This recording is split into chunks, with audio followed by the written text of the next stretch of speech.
প্রিয় দর্শক, এই হচ্ছে সেই বন্দরবাজার পুলিশ ফাঁড়ি যেখানে রায়হানকে নির্মমভাবে হত্যা করা হয়েছিল। আমরা সেই বন্দরবাজার পুলিশ ফাঁড়ি আপনাদেরকে দেখানোর চেষ্টা করছি এক নজরে। আমরা এই এটা একদম মূল শহরের ভিতরেই এই পুলিশ ফাঁড়িটি। আপনারা দেখছেন যে এখানেই কিন্তু রায়হানকে এনে এসআই আকবর নির্মমভাবে হত্যা করেছিল এই বন্দরবাজারের পুলিশ ফাঁড়ি, যে ফাঁড়ি নিয়ে এখন সারা দুনিয়া জুড়ে আলোচনা চলছে। এবং একদম পাশেই রয়েছে মাননীয় পুলিশ সুপারের কার্যালয়। আপনারা দেখছেন যে মাননীয় পুলিশ সুপারের কার্যালয়, এটা হচ্ছে পুলিশ সুপারের কার্যালয়। এর সামনে হচ্ছে জেলা প্রশাসকের কার্যালয়। আপনারা দেখছেন এটা হচ্ছে জেলা প্রশাসকের কার্যালয়, একদম নিকটবর্তী কিন্তু সবগুলো রয়েছে।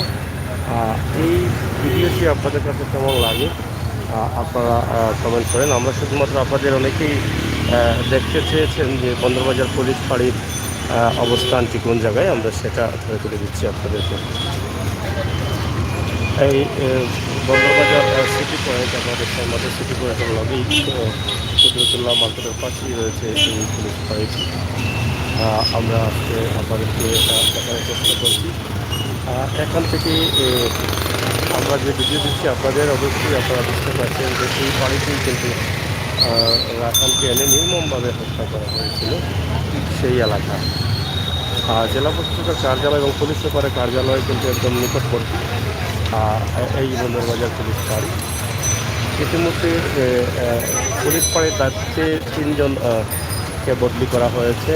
পুলিশ ফাঁড়ি আকবর যাবার পরে কিন্তু যে আরেকজনকে ইনচার্জ হিসাবে দায়িত্ব দেওয়া হয়েছিল, ওনাকেও বিভিন্ন অভিযোগ থাকার কারণে চেঞ্জ করা হয়েছে। পরবর্তীতে আরেকজনকে দেওয়া হয়েছে, ওনাকেও অভিযোগ থাকার কারণে হয়েছে।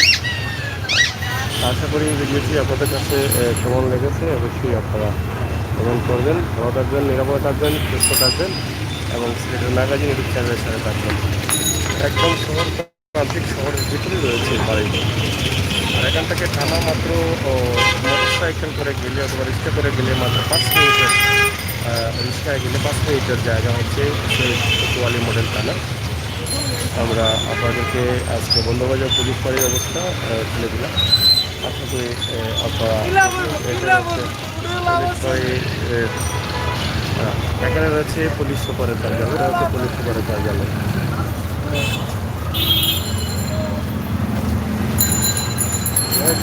আমরা করে একটি ভিডিও দেওয়ার চেষ্টা করেছি। আশা করি আপনারা ভালো আছেন, ভালো থাকবেন, ভালো রাখবেন, অন্যায়ের প্রতিবাদ করবেন এবং অন্যায়কারীকে ঘৃণা করবেন। সেটাই হোক আপনারা আমার সবার প্রত্যাশা।